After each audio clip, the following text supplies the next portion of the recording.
ꯑꯩꯈꯣꯏ ꯏꯇꯩ ꯏꯌꯥꯔꯄꯣꯔꯠꯇ ꯂꯩꯔꯦꯌꯦ ꯑꯩꯈꯣꯏꯒꯤ ꯄꯣꯠ ꯆꯩ ꯈꯔ ꯄꯨꯔꯛꯏ ꯑꯗꯨꯗꯨꯒꯤ ꯂꯧꯕ ꯆꯠꯄꯒꯤ ꯊꯣꯛꯂꯛꯑꯦ ꯑꯩꯈꯣꯏꯅ ꯍꯧꯖꯤꯛ ꯑꯩꯈꯣꯏ इतै उनदोरीसे new Delhi metro station manungda New Delhi metro station dagi akhoi thengnaraga pol laurani mana train donga chakrani adudagi mana train donga chakrani akhoina sonda mu metro da mu halani adu hoje akhoi metro manung changine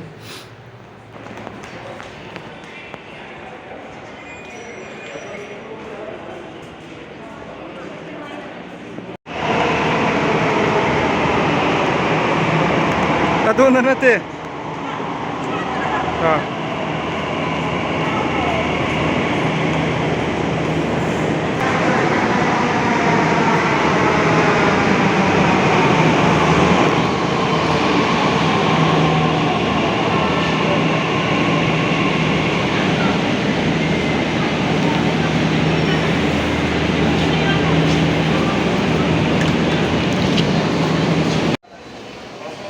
ꯑꯩꯈꯣꯏ ꯍꯧꯖꯤꯛ new Delhi metro station यौरे चंगए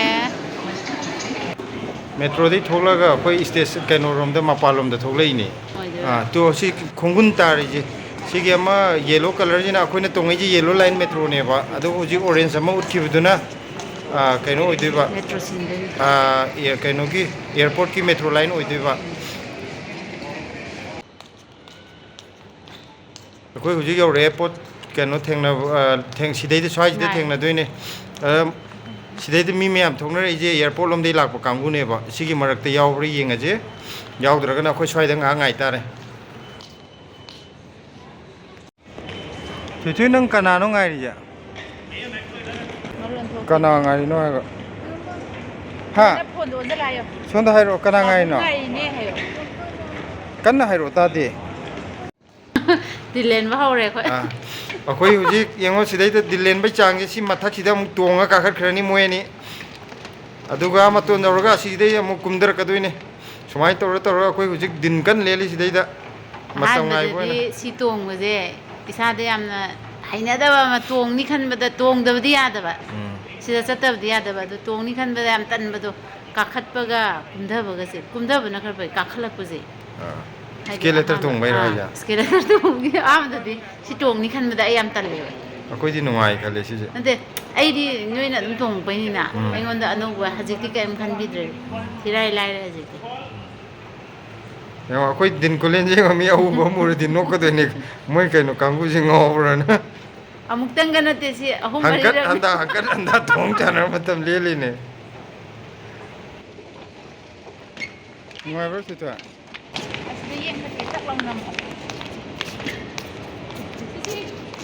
ida phalang da ju metro na pa leire mathak ta na mi achouba ani sidai da mathak ta si paikhatla leire tu si ahamba blessing ubda kibdo koi taina ngasai phone torokdo pung 3 ga minute kun kundane haji pung 5 ga minute kun sure pung 1 sure koina ngaire ije koi ju loisalaga la ine ba kaka ga ji iru thabat lura la ine ba haji ko yoraktri akoi yang kaina ngaire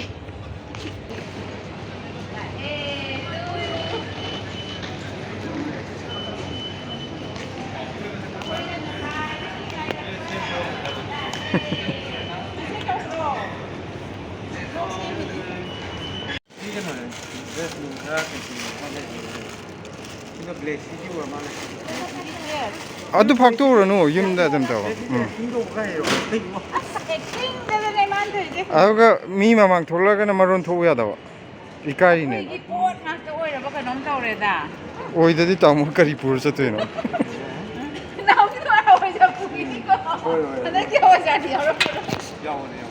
o yaw akamra di angani koi ju si hojik ngahak phaminare pung ani ani makhai mu phaminare aduga koi ju hojik hanna ba tawrani aduga tamu ju mai train tongaga chakrani aduna koi yum yoraga pochai lokthokpagi video ina ulage pochai thana ba hanam ti yengo kai de yawge karma de yawngo dage de yawngo do male adune ba arai badi atai di haidi pambi do kaino to grani ba patkhini ba thana ba do adura hangto amta hangto khamen pambi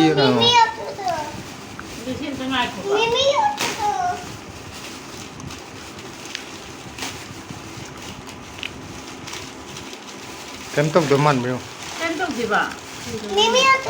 Pat pre yeng hay ni ai. Kobi do nung si. Kobi de ka kingo yaw. Si kobi ne. Hoi ne kingo yaw le haja. Kingo ju hapo ha gimne. Ke chimai ham ko dian. Leba hapo du no jete khali ne sila. Sina pot thana bane kingoi ne khame ne adagi akogi hangam kari basi maming do kaw. Lesi am tangai ko. Adagi kobi akogi u kobi haina bra ama masoi chana bado adu dine. Ilak thoke ngai ko thoi gi yumdagi mimi kara pirakpa. Sina ngari tharoi mar. Si na tharoi hojik tharoi haido yeng adong ne. Papor ju khara hapi re ya. Thôi am ta loi lok thoki je adu ga pije doini khoka doini ngak ngai ko kai po jaw ki yengo nang yeng ningdra yumdagi bobo hoi adagi cheche hoi bobok si hoi dogdo hoi na mayam thare je yong hawai jar sidana yongcha kang bakhara ma hawai jar kang bakhara ma sonda kai nom ji yori khoi gi soira ka kan to ba sina thoi gi ne se thoi na loi kat tori ne am joker sina blessigi joker am ji yore sina chahao sina chahao sina nene to mi na pirai ne moi chahao gi ma chu phaje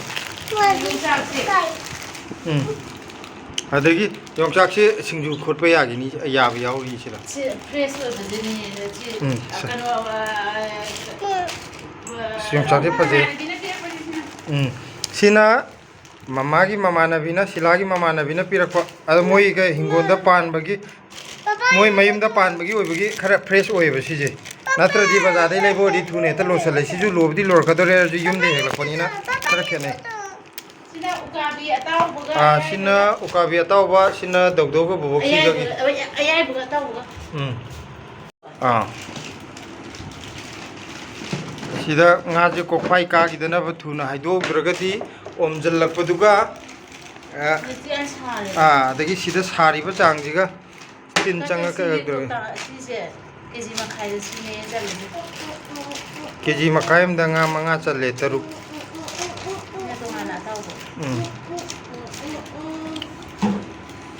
si leire pose je phajana di yame pubire je koi tamona pubirakpado mai pose mo porakte akhoi pose ngatane pore je mai khawdo ambo hawdi punghang hangore luggage to koi ki ngatane luggage to magi masa ambo yaudi mithai ambo yaudi ne sidana soibum ha hangamaru tusi hangamaru si tusiga nati chumne hangam achoubi ju hapakune handaki do thaba kano tawudo chara kano hapakune khoi hawai thrak sina hawai thrak ne hawai bi maru tilou maru tilou ju thana ba imana maite tilou pirokone maite tilou gi hore adagi hawai thrak maru ju thana ba pire hawai bi ju khara pire hangam maru ju pire hangam achoubudo khangje moi khem la hoge haide laurum gani sila tegi na te pat mapun kya pire ge mane atopo posi yauri sina kano ma khamen ba masita ga yauri thana bra imana pa yong ne do mai pale abdu dagi imana thabda pale abdu de pire ni amna nang nang sa khang nga ta mali do khang nati pochai manung di yauri heba la hora mani la hora mani haide adu phari kai no ta do ni pat la ga mangi ni jam ka hapo puna sai heba mane teda aham da khangdunga ubuda nang na khangdu ma ga pik than ba khaw ma le da adu du gi ni da manung du yam yauri heba mayam si khamen si ain khan bada bobok na thabadu gi pan ba helak pa soi oiram gani iman hai ne khamen du yam pi sangdi sange piktru pi na akhoi gi di yam chaw wi da na akhoi gi na chaw ga sange na de da mayang de ura dinga ani akhoi gi du bok da piktru pi sange kai di thari no na hanga i do si khamen ji di akhoi tintrong wa sina kai nom ti yeng ni no kai no kari ba awa phadi ko te muktrubi muktrubi moibung khong na ba moibung apa ko ji de lai re na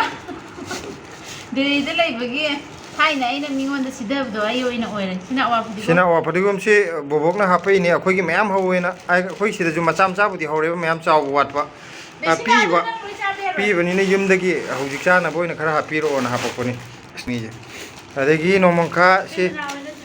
ꯑꯣ ꯀꯩꯅꯣꯅꯅꯤ ꯃꯤꯃꯤꯗꯤ ꯆꯦꯆꯦꯕꯦꯅ ꯕꯦꯗꯅꯥꯅꯔ ꯆꯦꯆꯦꯕꯦꯅꯔ ꯍꯥꯞꯄꯛꯄ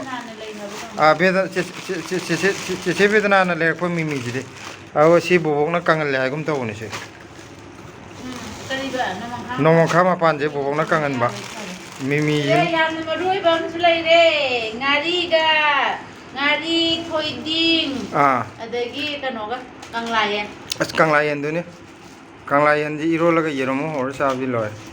ꯄꯥꯛꯅꯝꯁꯨ ꯍꯥꯎꯋꯦ ꯀꯪꯂꯥꯌꯦꯟꯗꯤ ꯍꯥꯎꯇꯕ ꯂꯩꯇꯦꯗ ꯇꯥꯡꯈ꯭ꯔꯦ ꯑꯗꯨꯅ ꯇꯥꯡꯕ ꯍꯥꯏꯁꯦ ꯃꯥꯏ ꯀꯨꯞꯄꯁꯨ ꯀꯨꯞꯄꯅꯤꯅ ꯍꯦꯛꯄꯗꯕꯨꯗꯤ ꯋꯥꯔꯝꯒꯅꯤ two ꯀꯪꯂꯥꯌꯦꯟꯁꯦ ꯔꯣꯃꯤꯂꯥꯅ ꯍꯥꯞꯄꯛꯏꯅꯦ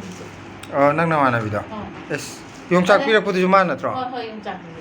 Romila thank you ꯍꯌꯦꯡ ꯑꯩꯈꯣꯏꯅ ꯉꯝꯕꯗ ꯑꯃꯨꯛ ꯃꯇꯦꯡ ꯄꯥꯡ ꯇꯥꯔꯦ ꯑꯩꯈꯣꯏꯅ ꯀꯩꯅꯣ ꯀꯪꯂꯥꯌꯦꯟꯁꯦ ꯀꯧꯇꯥ ꯑꯆꯧꯕꯗꯨꯅꯦꯌꯦ ꯂꯨꯄꯥ 140 ꯍꯥꯏ ꯑꯣ ꯑꯁ ꯇꯥꯡꯉꯤ ꯁꯤꯅꯤ ꯄꯣꯠ ꯃꯌꯥꯝꯁꯦ ꯌꯨꯝꯗꯩ ꯊꯥꯕꯤꯔꯛꯏꯁꯦ ꯑꯁꯣꯝꯗ ꯐꯨꯝꯂꯧꯗꯒꯤ ꯕꯣꯕꯣꯛ ꯍꯣꯏ ꯆꯤꯆꯤ ꯍꯣꯏꯅ ꯃꯌꯥꯝ ꯑꯃ ꯊꯥꯔꯛꯑꯦ ꯅꯦꯅꯦ ꯍꯣꯏꯅ ꯑꯗꯒꯤ ꯑꯁꯣꯝꯗ ꯄꯣꯔꯣꯝꯄꯥꯠꯂꯣꯝꯗꯩ ꯗꯧꯗꯧ ꯍꯣꯏ ꯕꯣꯕꯣꯛꯁꯤ ꯍꯣꯏ ꯑꯗꯒꯤ ꯑꯁꯣꯝꯗ ꯃꯃꯥꯁꯤ ꯍꯣꯏ ꯃꯃꯥꯁꯤ ꯍꯥꯏꯁꯦ ꯌꯥꯝꯃꯦ ꯀꯔꯤꯕ ꯑꯗꯒꯤ ꯃꯃꯥꯒꯤ ꯐ꯭ꯔꯦꯟ ꯀꯔꯤ ꯀꯧꯇꯥꯔꯦ ꯏꯗꯣꯝꯆꯥ ꯔꯣꯃꯤꯂꯥ ꯍꯥꯏꯇꯥꯔꯦ ꯕ꯭ꯂꯦꯁꯤꯒꯤꯗꯤ ꯑꯟꯇꯤ ꯔꯣꯃꯤꯂꯥ ꯌꯦꯡꯉꯣ ꯉꯁꯤ ꯏꯟꯖꯥꯡꯁꯦ ꯌꯨꯝꯗꯒꯤ ꯊꯥꯔꯛꯄ ꯏꯟꯖꯥꯡꯗꯨꯅꯦ ꯁꯤꯗꯅ ꯂꯩꯔꯦ ꯎꯀꯥꯕꯤ ꯁꯤꯗꯤ ꯃꯌꯥꯝ ꯈꯪꯉꯝꯃꯅꯤ ꯀꯩꯅꯣ ꯕꯣꯝ ꯇꯣꯛꯅꯦ ꯌꯦꯡꯉꯣ ꯌꯦꯡꯉꯣ ꯕꯣꯝ ꯇꯣꯛ ꯑꯗꯨ ꯌꯣꯡꯆꯥꯛ ꯃꯔꯨꯁꯤ ꯆꯥꯕ ꯀꯌꯥ ꯍꯩꯇ꯭ꯔꯒꯁꯨ ꯌꯥꯝꯅ ꯀꯜꯂꯛꯆꯕ ꯍꯥꯏꯇꯥꯔꯦ ꯇ꯭ꯔꯥꯏ ꯇꯧꯔꯒꯦ ꯀꯀꯥꯅꯗꯤ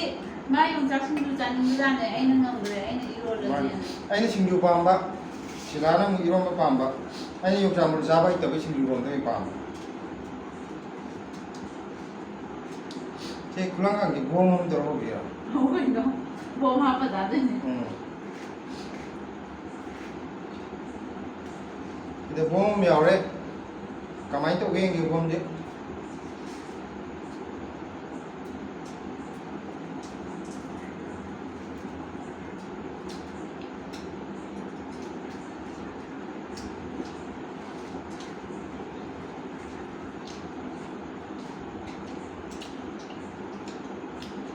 ꯑꯩꯈꯣꯏꯅ ꯗꯦꯜꯂꯤꯗ ꯂꯩꯕꯗꯨꯅ ꯃꯔꯨꯁꯦ ꯌꯥꯝ ꯄꯤꯛꯑꯦꯕ ꯉꯁꯤꯒꯤ ꯃꯔꯨꯁꯤ ꯌꯦꯡꯉꯨꯕꯗꯗꯤ ꯑꯩꯈꯣꯏꯅ ꯃꯔꯨ 5ꯒ ꯆꯥꯏ ꯍꯥꯏꯗꯣ ꯉꯁꯤ ꯌꯣꯡꯆꯥꯛ ꯃꯔꯨ 2ꯅꯤ ꯍꯦꯟꯅ ꯆꯥꯎꯅꯤ